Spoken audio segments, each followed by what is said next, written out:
Russia face any consequences if Vladimir Putin does not agree to stop the war after your meeting on Friday? Yes, they will. Yeah. What will the consequences there will be be? consequences. Sanctions, tariffs? There will be, I don't have to say, there will be very severe consequences, yes. How were your calls this morning with European leaders, and was it your call not to invite President Zelensky to your meeting with Putin?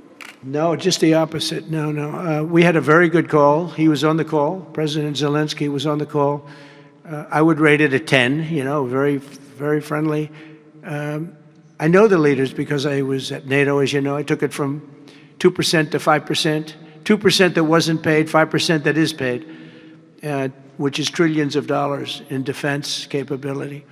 No, it was always going to be, I was going to meet with President Putin, and then after that, I'm going to call the leaders and President Zelensky. I'm going to call President Zelensky, and then I'll call, probably in that order, the leaders. There's a very good chance that we're going to have a second meeting, which will be more productive than the first, because the first is I'm going to find out where we are and what we're doing. Again, this is Biden's war. This isn't my war. He got us into this thing, and it should have never happened. This war would have never happened if I were president.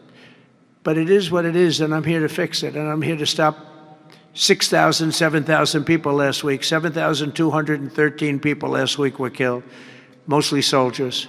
But missiles being lobbed into towns don't exactly help either, but mostly soldiers. And Ukrainian and Russian, they're not American soldiers, but if we can save a lot of lives, it would be a great thing. I've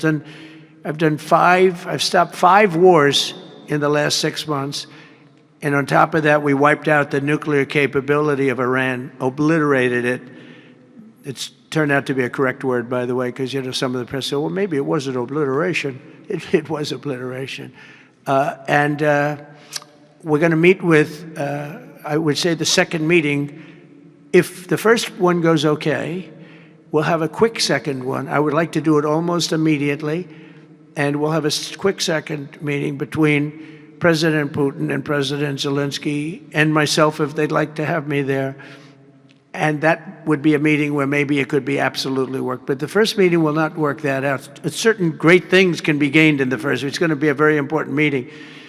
But it's setting the table for the second meeting. I think the second meeting, if the second meeting takes place, now there may be no second meeting, because if I feel that it's not appropriate to have it because I didn't get the answers that we have to have, then we're not going to have a second meeting.